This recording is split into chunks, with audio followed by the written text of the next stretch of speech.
You don't get into your car, close your eyes, and just start driving and hope that God takes you to the grocery store. That's not how any of this works. Why all of you? Do you know what I mean? If you believe we can change the narrative, if you believe we can change our communities, if you believe we can change the outcomes, then we can change the world. I'm Rob Richardson.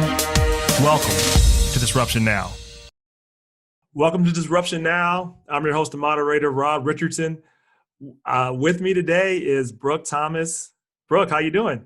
I'm doing well. You know, this whole working where you only have to dress up from the waist up, that works for me. So I'm doing great.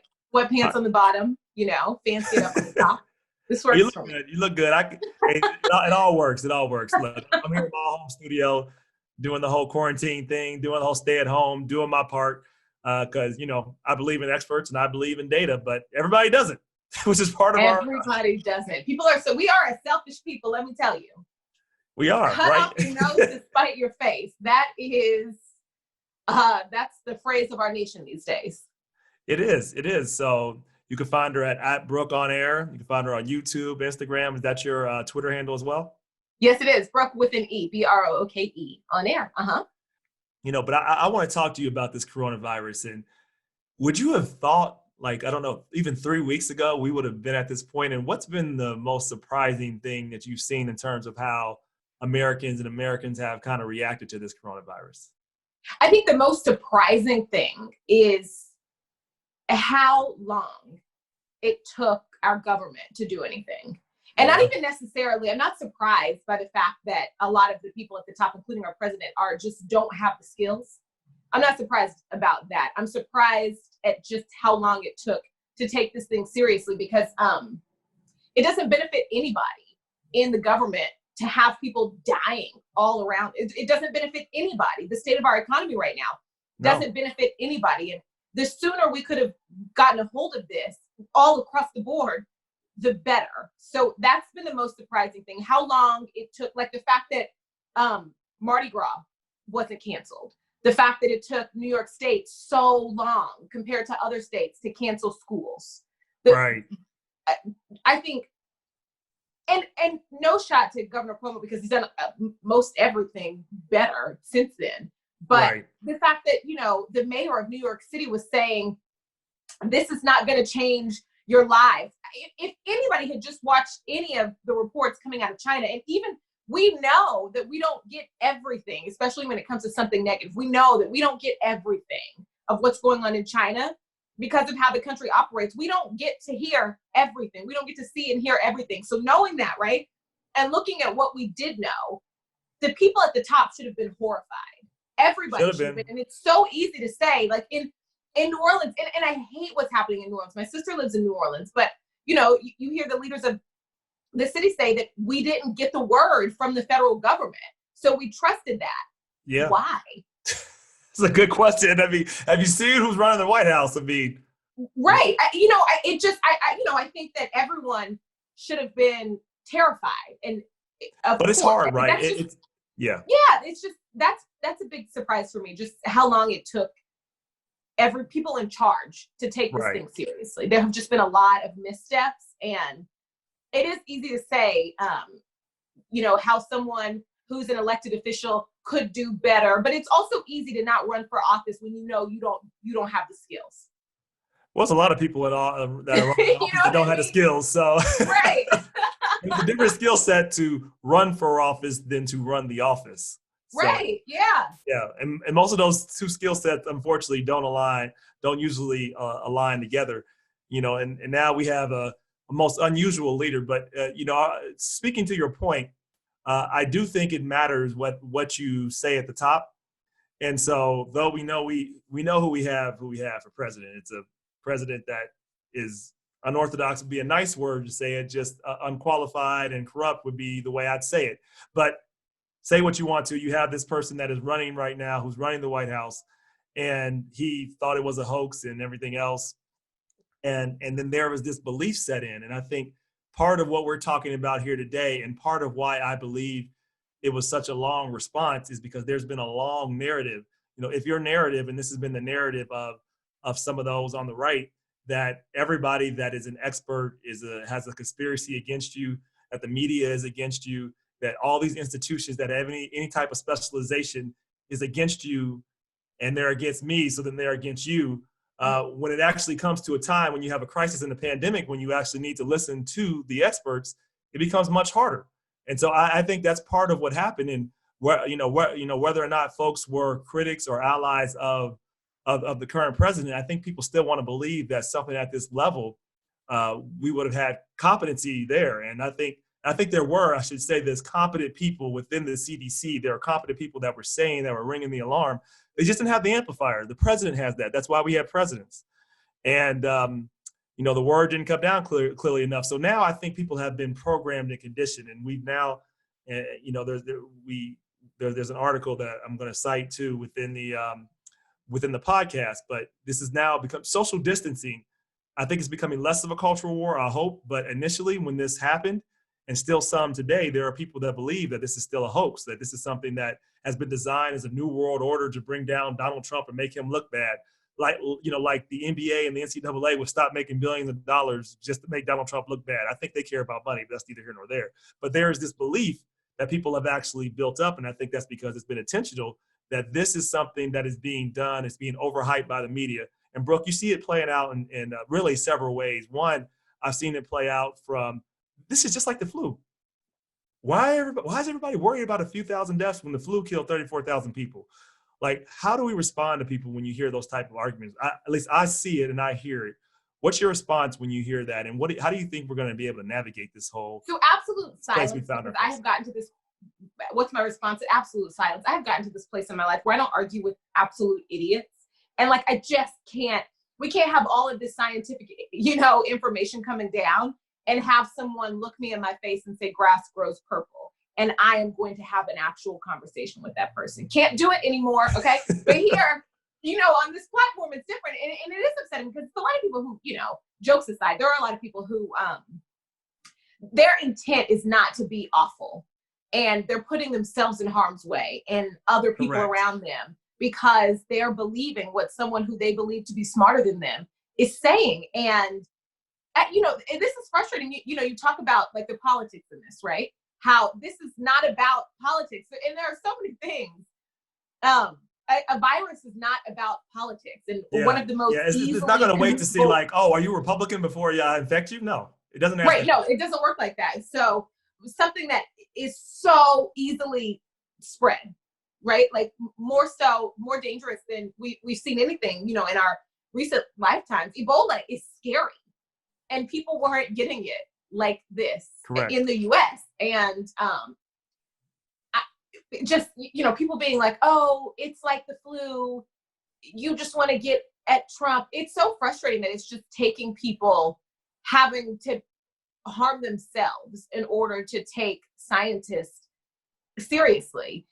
And, I feel bad I think all of us in a bit should be, climate change activists, but I feel bad for people whose life's work is climate change activism, because if you can't get people to care about not getting sick and possibly be hooked up to a ventilator, how can you get them to care about the earth and the damage to the earth? Do you know what I mean? Like, right.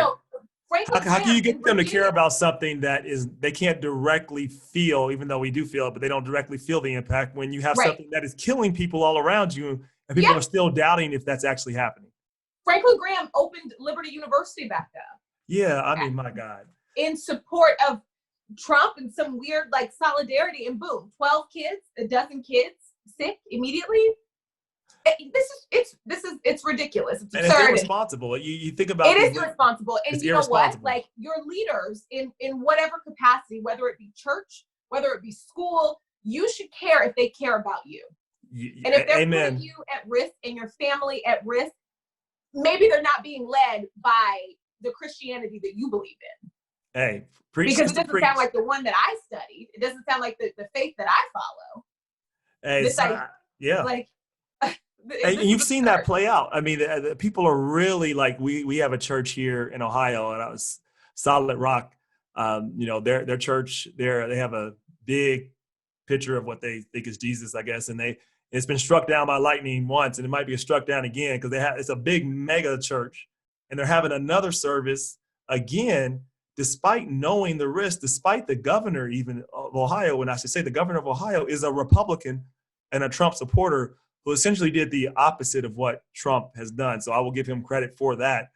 But again, once you program these things into people, it's hard to get it out. And so and there's also this religious, I guess, play being really being emphasized on this, where people are saying, well, if you don't show out, then you're showing that you don't have faith. You're giving in to fear. Which is like, that's not what faith is. Faith without works is dead. And we learn that, and we know that, and it means nothing. You can't just have blind faith. That doesn't work. Like, God doesn't just give you A's on your test. Nobody preaches that. Like, you know what I mean? You have the wherewithal and the ability to study, and that's what you're supposed to do. Like, you don't get into your car, close your eyes, and just start driving and hope that God takes you to the grocery store. That's not how any of this works. Right? Do you know what I mean? Like, sure. Yeah, when try someone it. breaks an arm, you pray about it, and you also pray thanks that there are doctors around that can help. Like, do you know what I mean? So this is stupid. That is stupid. It's fake Christianity. It's not, you know what I mean? That's not none at all what I believe in. It's not the faith that I have. I feel like God doesn't just, at least my Christianity, doesn't just sit us up here and just everything around us is just magic. That it's stupid. And that is one of like the biggest criticisms of Christianity from people who think that's why a lot of people crazy. don't become Christians. They're like, y'all Right. sound crazy to me. Like we don't believe we can't be Christians and believe in science. I mean what? We can't do both? Right. All of it is so stupid. And I just wish that a lot of these leaders out there cared more about their people. Because if you cared, you would be forcing people to stay at home. Hey, amen. And there's another part. There's one of my favorite scriptures are, God didn't give us the spirit of fear. Here's the next part, but he did give us a sound mind and tell people to use your brain. Please, right. Please don't let any leaders say it's about having faith. They just want the paychecks. This is about the money. That's all it's about. They want people to come to give some, give the tithe. That is absolutely what it is. If the leader, that is 100% what it is. That's absolutely what it is. And you couldn't convince me otherwise. And that's so upsetting for vulnerable people within whichever community, we're talking about. That's so upsetting because that's absolutely what it is. And you're showing that you don't care about the people in your congregation. So America likes to say it hates socialism, and everybody, half Democrats don't like socialism, and Republicans think it's the worst thing ever. But last week we just passed a $2.2 trillion bill. I think that's more money than we've ever spent ever on any bill in history, and giving money directly to people, and people seem to not complain about it. Like, so are people just hypocrites and just really actually like socialism but want to call it something else, or are they just like it for the moment? What do you think is going on? And there's like racism and also selfishness. Like I said, and I'll say it over and over, this is just a really big showing of it. We are a selfish people in this country. And think about I always say that if you can't afford to pay people a living wage, you can't afford to be in business, right? And I believe that. And I truly believe that. And I know that if minimum wage gets to where it's supposed to be in this country, a lot of businesses will go under. And that is upsetting. But if you can't afford to pay people a living wage, you can't afford to be in business. And there are a lot of different ways that people learn that they can't afford to be in business. Unfortunately, taking care of human beings who help your business thrive, that's just not one of them that just because of the way this country operates is seen as a viable reason, But people don't care about things in this country until it affects them. And that's just what it comes down to. No, people aren't hypocrites. They're selfish. People don't care about things. Right. I mean, no. Of course, they're hypocrites, and because that's just like the definition of it. But they're selfish. Well, there's a saying. People don't care about things until it affects them. What you love in others is what you see in yourself, and what you hate in others is what you fail to see in yourself. And often, people don't see how selfish that they actually are. I think people would like to believe that. Okay, of course, I do what I can for others. I try to help others. But often that's actually not the case if you look at how this is playing out. So, like I said, people didn't want to, we were fighting in this country, still are, over Obamacare, which was just a little bit of what it should have been to actually cover people, and people are still fighting over that. And we're having an argument right now about public health, and the argument, and I like part of the bill that says you get covered for sick leave, and your employer has to cover that if you are found to have the coronavirus. My question is, well, why wouldn't that be for anything where you couldn't actually work? Like what? Like the fact that we don't have that law is one example of many. So this brings me to my next point. In the United States of America, right now, as we see the coronavirus is starting to hit its peak, we're seeing jobs, Brooke, shed faster by a lot than any other nation. So just last week, I believe a record for unemployment was set, about 3.3 million. Right, it went from something like 228,000 nationwide to 3.3 million. Something like that. In a week. Those numbers that came out last Thursday were horrifying and well expected. Yeah, and it's like, but other nations aren't seeing this. Italy's not seeing this. Britain's not seeing this. And it's because, I mean, the question is, do we have to have a system that operates this way? And this is my understanding of how it operates. Long story bearable. Places like Britain, where you have a whole industry, just like the America, you know, if you're working the restaurant industry through no fault of your own, you have no job right now.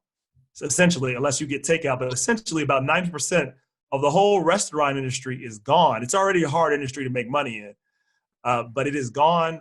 Poof. Nobody's really doing anything. Nobody's eating out, clearly. But in Britain, they've decided that the government will take care of 80% of all wages for everybody that works in restaurants. In America, we say, okay, well, we'll give you some unemployment benefits, but that's it.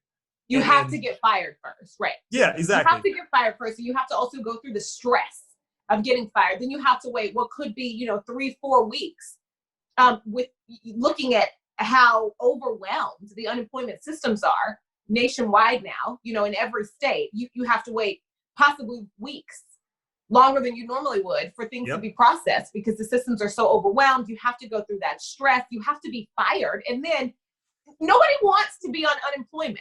No. I think back to like how this country operates, and just as a nation, like our thought process here overwhelmingly is poor people deserve to suffer. That's exactly right. And that is how things operate. Or if you're poor, it's because it's your fault. It's because you didn't work hard enough. You're a lazy bum. It's what you deserve. Yeah, it's what you deserve. So no, you shouldn't go to college free because college is for the exceptional. No, you shouldn't make a living wage because, listen, working in fast food is probably one of the hardest jobs that ever exists. Oh, it's mentally, hard. Especially because people are awful. People are awful. People are awful. I've been a waiter. I've never worked in fast food, something I don't want to do, but I can tell you, it's the same way when you work as a waiter or a waitress. People are bad to people that are serving them in general because they think it all comes down to like this idea that poor people deserve to suffer, and that's awful. And people are willing to cut off their nose, spite their face so often here. Like think about like how a lot of people who even consider themselves like moderately helpful, how they talk about free college. Well, rich people will be able to go for free. Rich people have already go for free. What in the world are you in? Rich people get everything for free. Where you been? Okay. I hate that point. Like, rich. What are you talking about? Or like this stupid argument that I don't think people at McDonald's should be able to make a living wage because that means that they'll be paid the same as a paramedic. Listen, if you think paramedics deserve to make more than they currently make, I completely agree with that. I think first responders deserve all the money you can give them. So give them more. But what I'm not going to do is play Oppression Olympics and say you deserve to not be able to eat 3 times a day because that would make you be in the same. It's just it's just awful. It is a comparative. It's awful. It's so much of like this idea that everything comes down to this idea that poor people deserve to suffer, and so many people in power are okay with that. Look at how was it Mitch McConnell talking about what his issues with the stimulus, this bill, was that the idea that people are going to be making more money on unemployment than they made working. Who cares? They're still not going to be rich. They're still going to be barely scraping by. They're still going to be stressed out to no end, wondering if they will be able to go back and get their job. But they have Also, no problem giving, like, my problem with that argument is that they have no problem giving companies that use this tax break, right, and took money from the tax break that they got, spent it all on themselves, giving money to their own stocks, then paying themselves back in CEO salaries, and now they're broke, and now we got to give them another $500 billion to bail them out. But that's fine. Like, this is what I'm talking about. Like, like, how do people reconcile the fact that to me is like 1,000 times worse than let's just even play this out to say that we're saying a person didn't work as hard, doesn't deserve to make as much. But you're saying a person that is literally taking from the system, taking advantage, splurging, and then is going to do it again and again. Like, that seems to be much worse than me. Like, I just don't like this selective outrage. I don't get it. All the systems, this has been so interesting to see all of the systems here in this country that represent elitism, right? All of the systems that represent this idea that, hey, poor people, you need to be saving up 6 months. You need to have 6 months emergency funds. I don't know why you can't. Maybe stop buying Jordans, things like that. All the right. Millennials, yes. Stop buying avocado toast. Like, all of these like really stupid, snarky things. Those same companies and systems are also themselves not practicing what they're preaching. No. So many companies that represent elitism are begging for government help right now, or possibly going to go under because they too their businesses are operating paycheck to paycheck. Because they're also that are never coming back from this.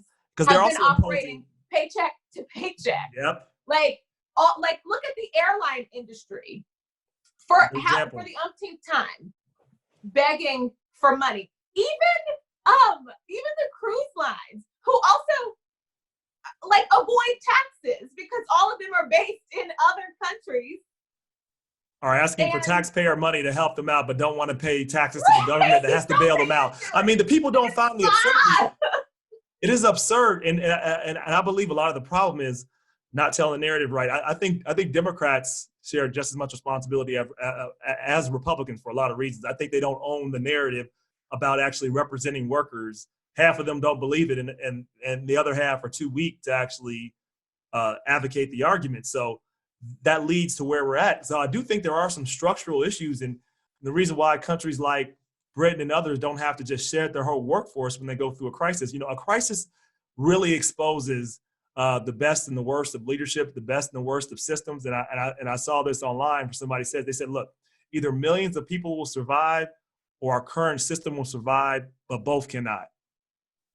The idea that we're even contemplating kind of opening the country back up state by state, the fact that every state hasn't totally gotten where it should be, the fact that we're even contemplating before the president was even contemplating, and a lot of people in support of that, opening back up the country, knowing that means now essential workers, people on the front lines, are going to die. Yeah. We care more about companies in this country. And of course, I don't personally believe this, but I say we because, I'm a part of this country. It is this country as a whole, cares more about companies. As a culture, yeah, more about companies and businesses and big businesses than it does people. And it has been showing you that. Look at how little the people who, make these companies grow. Look at how little they're being paid. Look at how they're not being taken care of. And we're seeing other countries who are showing like, hey, we're not perfect. I'm not going to call any country perfect. We're going to take care of our people first because we know that that's actually smarter in the end. Right. It's all a big business decision, but it still makes more sense to take care of your people first. Do you think the coronavirus will, unlike other tragedies or big moments in America recently, this seems to at least have been across the board. It doesn't matter where you're from. You can't hide from it, no matter how rich you are. It can reach you. It can affect your family members. And so in some ways there's a common experience which offers an opportunity for us to grow and go to another direction and actually embrace a common collective whole versus the individualistic approach. I'm not sure how that's going to play out given how ingrained, as you said, in our culture, particularly the cultural wars and the differences between us and the use of race. And how that's been weaponized since the beginning of the country. It's nothing new. I still don't see it as an equalizer. Of course, everybody is vulnerable to this. Everybody can catch this. Everybody can get this. And everybody should be doing everything they can to protect themselves from this. But things are still not equal at all. The people who are keeping this country running, the people who are on the front lines going to work every single day, those are the people who are overwhelmingly living, not even making it paycheck to paycheck. Those are the people in this country who, think about, like, we're able to get not only food deliveries, but the grocery store is still open. So the people who are shopping for the food, you know what I mean? And then delivering it to your house, the people who are at the checkout aisle, the people who are still working at the grocery store, those are the people working on the front lines, people who are still working in restaurants right now, people who are still working in essential government, like the people who work on the electric grid, things that I don't even, right. Like, and we've been told, and we've been programmed to believe, Brooke, to your earlier point, that those people aren't important. But guess what? In the middle of a crisis, they're the most important. Your nurses, they are the most important. Yeah, your people who deliver your groceries, who take care of your groceries.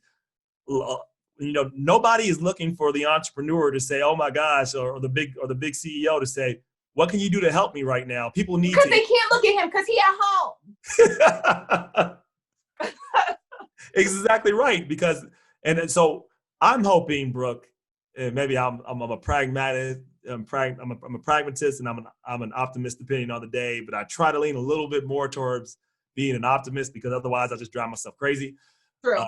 My hope is that people at least will see this moment, understand that those are essential people, and they deserve to be respected. They deserve to be taken care of. They deserve good wages. Like, by the way, I have no problem with the CEO making a lot of money. I have a problem with his workers not making the money with him or her. Right, and it doesn't even end it. It's not enough that it's like they can't make enough. They can't make good money. They can't even make livable money. Also, they can't take breaks when they need to. They can't take off when they don't feel well. They have such insane quotas that they're exhausted. They're physically harmed, mentally harmed. People talk crap to them. Like, it's just, there's so much. And honestly, I like your optimism.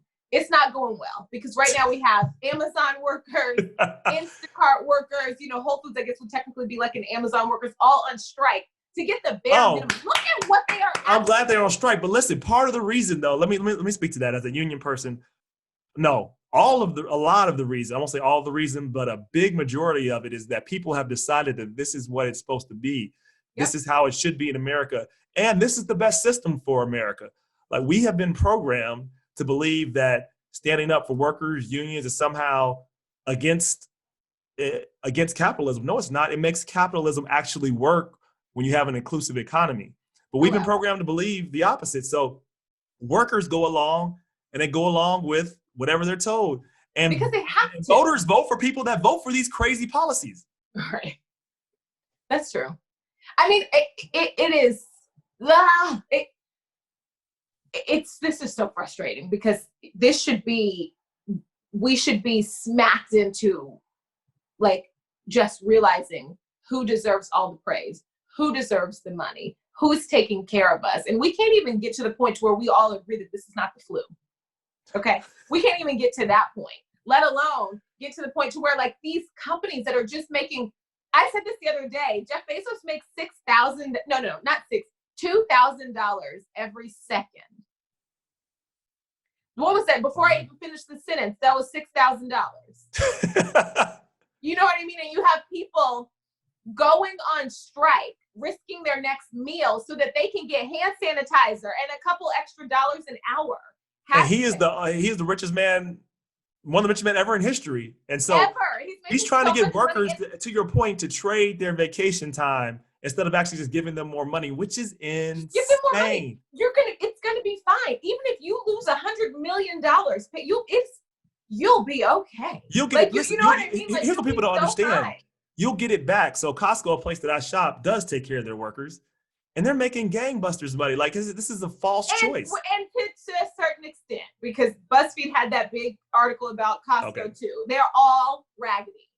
Okay, they're all bad, but I guess it's all relative. It's one between this one. It is, right. It's like, who is, like. But the point is, you can take care of your workers a lot better. You absolutely can. I guess it has such a floor when you're comparing it to what Whole Foods and others are doing, that they're not taking care of their workers. It's just, but again. And I think mental health wise, like, we're talking about, like, me and I have a roommate, and we talk about, Katie, and we were talking about, like, keeping your mental health up, right, while staying in the house, because we both are luckily able to work from home. We're safe, we're healthy, you know, there's somebody else in the house, and like, we're still talking about like ways to like take care of yourself, like mentally. And I just the trauma of the people, because like, even if I had to go into the studio, I would be okay.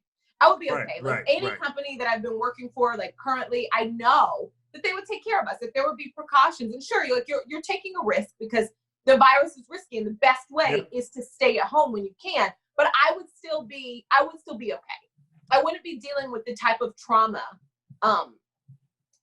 just the type of stress, and you know, they're gonna have to shake this. Like, can you just think about like working at a grocery store every single day with all of the people, especially like the first. Or how about working as a nurse every single day? Working as a nurse every single day, just all of these people, and how once this is finally over, or at least contained or under control, once we get a vaccine, like that's when they're finally going to get to work through that mentally. That's when they're going to get a break to finally like cope with what they've been dealing with and how scary and terrifying it has been. And then maybe, you know, when it comes to like grocery store workers, like maybe they won't, because they're still not making a ton of money.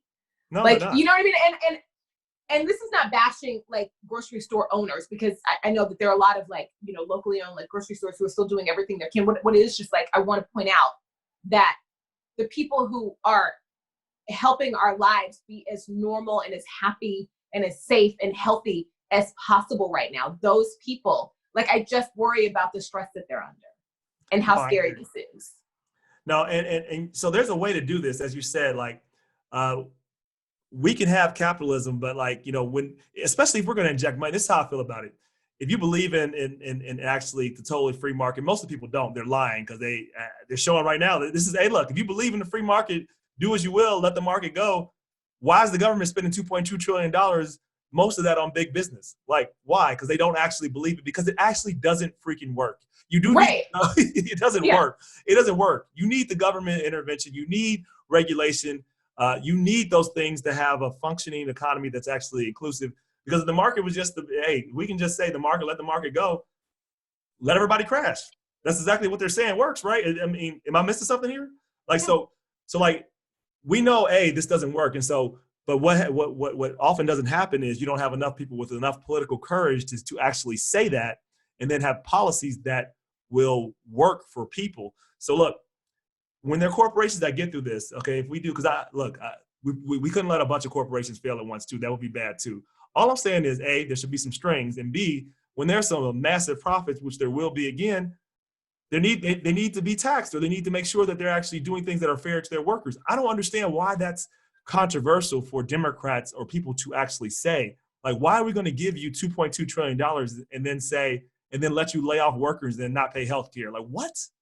Right. So like, it's just like, let's give it like a little, I like analogies, right? So let's say like you have a great job, right? You're making really good money, like really good money. Business is booming, right? Your mama knows that, right? So everything crashes, you lose your job. Your mom is not going to let you be homeless. So she's going to pay your rent and take care of you if she can, right? Right. But when it's all over, she's going to be like, yo, look, we need to sit down and have a talk, okay? Because you were making $500,000 a year and you weren't saving a dime. That is ridiculous. You weren't putting yourself in a position. So why can't we have the same motherly talk with these companies? Yeah. And then motherly consequences. Look, you don't do it. Like there's going to be consequences. Look, if you're not going to be home, fine. I'm not going to let you be homeless, but there are going to be different rules under my house.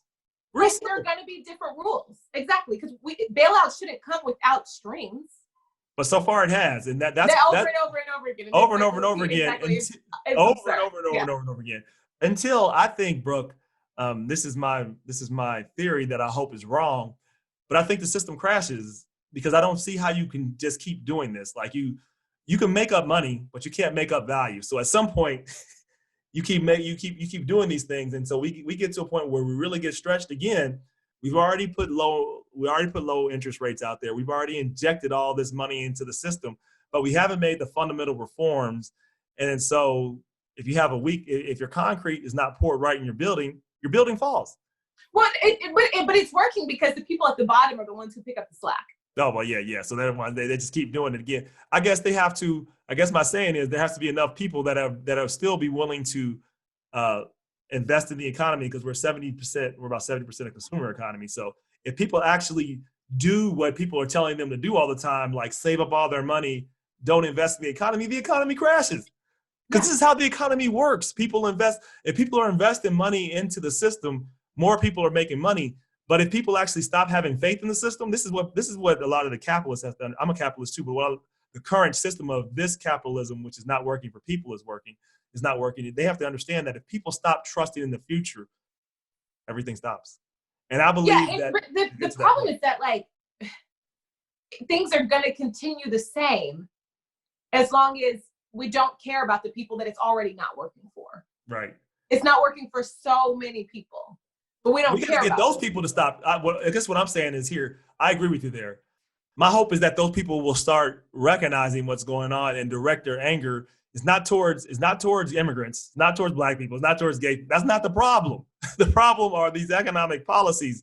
Like, they can tell you all day, every day, that it's the Black person that's taken away this one crumb from me, or the Mexican that came over the border. No, you guys are fighting over like 2 crumbs, and they took the whole mall, and you guys are fighting over crumbs.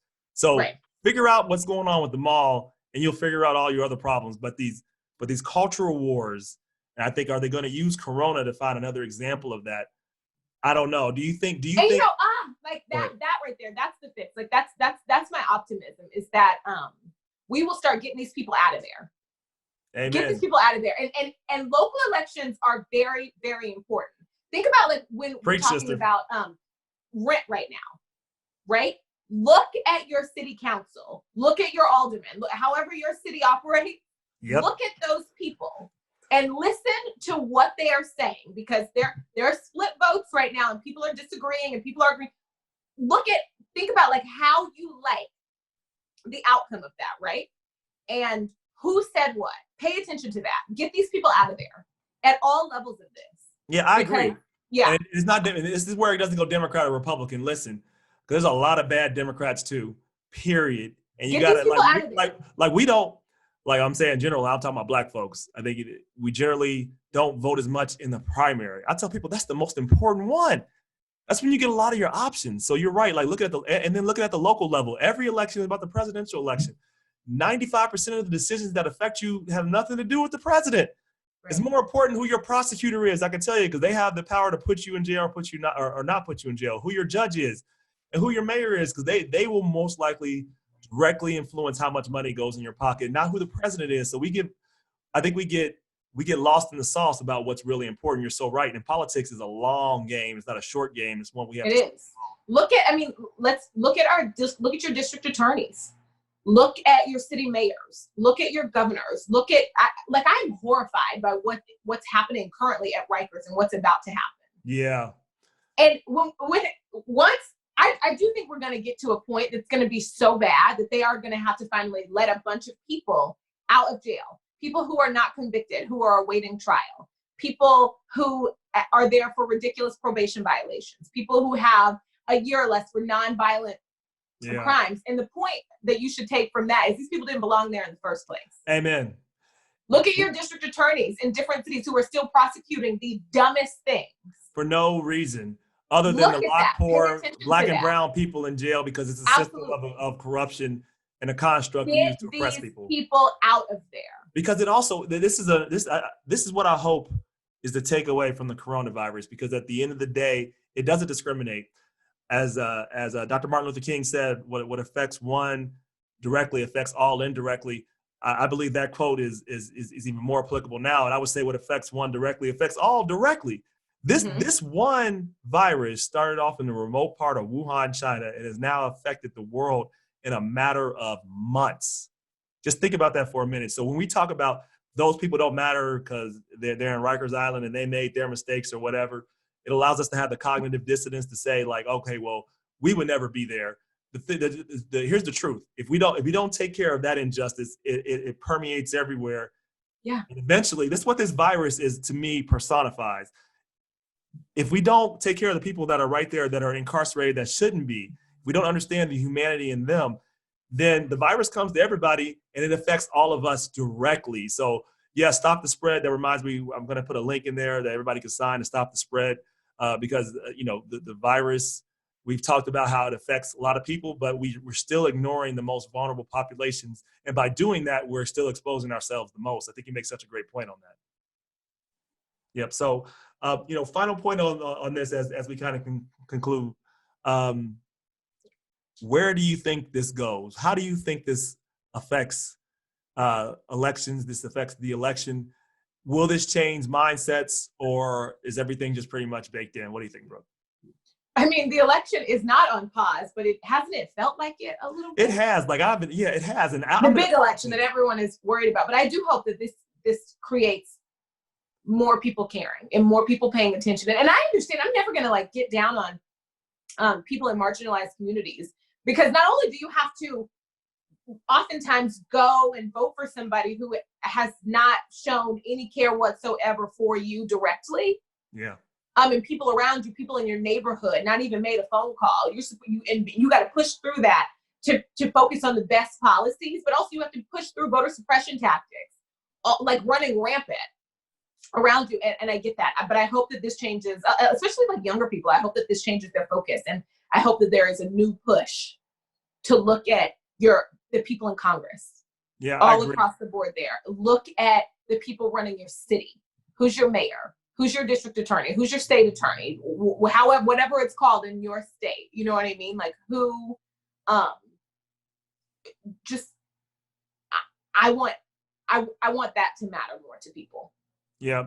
You know what I mean? I want to be much more excited about the people who don't necessarily get big ads. No, I agree. Let's care about that.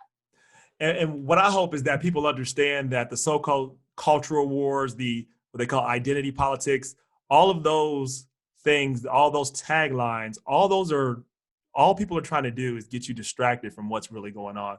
These cultural wars are not the real war. The real war is economic equality. That is the real war. Do not lose sight of the real war. And everything else is a distraction. Everything else is a distraction. Well, it's just how they talk about it is a distraction. Because I'm not one of those people who thinks the economy is the only thing. I'm not one of those people who's only focused on class. Right. Race is oftentimes connected, and oftentimes still they're the separate. same. To me, they are one and the same. And I'll just say this: I've said it on prior shows, Brooke, that racism is a byproduct of economics, of pure economics. No, I think it started with race. But no. I believe the opposite. Okay, good. We have a debate here. Let me tell you my theory and why. Black folks didn't become slaves because white folks and others thought, oh, we hate Black people. This is what we want to do because we hate these people. I agree. No, I disagree. Okay. Well. Pick up a bunch of poor white people here. But I can explain. All the way to another country. They took that big old trek on those raggedy ships. I can explain because it's very simple, because it was much harder to do when they had common language and they can speak to one another and things like that. And during when sugar was just being started, they needed a population that was able to go out and be resistant to malaria. We were centrally located, so it was a lot harder to go to Asia. I mean, 2020, how we treat women. It comes down poor people in society today, in modern society. It wasn't that hard. That's the same. I mean, everybody makes another continent hard to do. You're actually proving my point. I mean, what I'm saying is everything's the construct that's made up. And so racism was the construct that was needed to make other white people feel better about why this was happening, why it was justifiable to do this. And at the end of the day, there were tons of people that weren't even in America that were making tons of money, and no one cared as long as the money was being made, is what I'm saying. So yes, racism is real because it is a real thing. Technically race is not real, but racism is very real. So we have. Well, I just when you make race secondary to the class war you want to fight. And you don't. I think it's together. We agree. And I can't do it. I agree with you on that. So we have no argument there. What I'm saying is to make people understand that at the same time, we have to get others to understand, particularly white people, that this is all made up and this is not helping you either. And that's really the point I'm trying to make. Right. And so the point when they try to get us distracted about things that don't matter, like race only matters because we have racism. Right. That's all I'm trying to say. And we need to fight racism. And we do that by being self-aware and understanding how we got here. We got here purely because racism is used to preserve an inequitable economic system that hurts everybody. And so I tell people so I hear you, you don't divorce the two. I think you have to talk about the two together. I think it's a mistake many progressives make. I am not one of those. I understand. Yeah, you have to fight them separately. They both have to be important to you because when you listen. You fight them in tandem. It's just like this. Because like you have to, and oftentimes people don't. No, most of the time they don't because they're scared of offending people in doing so. Right. But what I've said is if you don't actually address the issue, it will get worse and it will get worse and it will get worse. So it can be done. I think it has to be done. I think it's one of the, it's actually one of the, I think it goes back to where we started. The reason why we have such an insane system is because we can make people feel, that's not me. I'm not that black person. I'm not that Mexican. I am now better. And I am now better than that person. And here's the thing, you also see what worries me. You see some black people buying into that when they talk about things too. We can't buy into that at all. For sure. But there's so many more of us who don't buy into that. And I agree. I agree. Because Serena Williams, that was a big example. Like she didn't find herself fighting for her life and not being listened to. Yes. After giving birth because of money. She made more money than anybody up in there. It was because of race. It's because of race. Oh, there's no question. You're preaching to the converted. You're preaching to the converted. I am with you. I am with you. I'm with you. And so, but I'm just trying to say that and I'm talking about black people and Americans, have to make sure that we understand the two, these culture wars and all that stuff. I mean, we can't not discuss it because it is an effective marketing strategy that has been employed in America since the beginning of America. And it's done a great job dividing us. And we have to make sure that we understand the tactics and how they're implemented so we can beat them. That's really my only point. And so don't fall for this. Don't fall for any of these new strategies. You're going to hear them. You're going to hear people say, well, it's because we should have shut down all of our borders. And that's the reason why we got the coronavirus. It is not. It's because we have incompetent people leading us and we didn't listen to scientists. So do not listen to any of those reasons. Yeah. That's not the reason we're here. We're here because of bad leadership, not listening to scientists, and not taking the steps we should have early on. There's some things we could not have prevented. I would say it's not the total fault of the people in the White House and the people in office, but it is their responsibility. But it's our responsibility to stay vigilant and make sure we hold them accountable from here and going forward. Brooke, listen, what is happening right now in the state of this country is absolutely, it has gotten to the point where it is the total fault of this White House because it did not have to be this bad. Right now it is. Such an intense warning. Yep. It did not have to be this. We did not, the numbers in New York are horrifying. Yeah. It didn't have to be that way. It didn't have to be that way. It is absolutely at fault of the people at the top. And it matters who you choose. So many different levels, huh? But it matters who you choose and all. It matters who you vote for. It matters if you don't vote because you still get who you don't vote for. So I hope people understand that. Look, Brooke, I got to have you on next time. I want to have you. I know, I'm like, is it and I want to be on your show controlling. We just found our ring. I know, right? I got to be on your show controlling our narrative. Brooke Thomas at Brooke on Air. Appreciate you. And maybe I'll see you next time on Roland Martin. This was fun. Thank you so much. Thanks for having me. Thanks, Brooke.